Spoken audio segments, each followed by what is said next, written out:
রিজভী আহমেদ ওরফে ফরহাদ, তাকে আসামি করা হয় এবং সেও আবার এই হত্যা মামলারও আসামি। সেই মামলায় সে আদালতে এসে স্বীকারোক্তিমূলক জবানবন্দি দেয় এবং 164 দেয় এবং এই 164-এ স্বীকারোক্তিমূলক জবানবন্দি দিয়া বলে যে ডনের সঙ্গে তার পরিচয় এবং ওই মামলার আসামি ফারুক জাবেদের সঙ্গে তার পরিচয় এবং আজিজ মোহাম্মদ ভাই এবং সামিরা 12 লক্ষ টাকার বিনিময়ে ডনকে তারা ঠিক করেছিল তাকে হত্যা করার জন্য।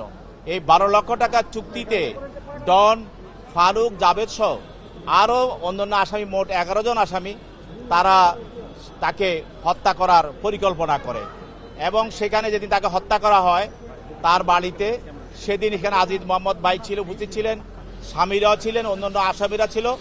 তাকে প্রথমে তার নাকে মুখে ক্লোরোফর্ম দেওয়া হয়, ক্লোরোফর্ম দিয়ে তাকে অচেতন করা হয় এবং তার অচেতনটাকে তাকে আরও গভীর করার জন্য, নিশ্চিত করার জন্য তাকে ইঞ্জেকশনও দেওয়া হয়।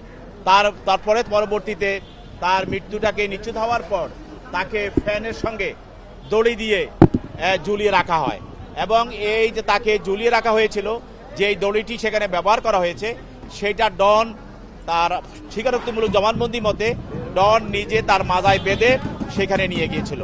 এই জবানবন্দির ভিত্তিতে পরবর্তীতে আদালত এই সালমান শাহের এই হত্যা মামলাটি বিজ্ঞ আদালতে থানায় গ্রহণ করে এবং সেই মামলার আসামি হিসাবে আজকে ডনকে গ্রেপ্তার করে বিজ্ঞ আদালতে উপস্থাপন করা হয়। তার পক্ষে কোনো আইনজীবী ছিল না এবং তার কোনো জামিনে প্রার্থনাও ছিল না।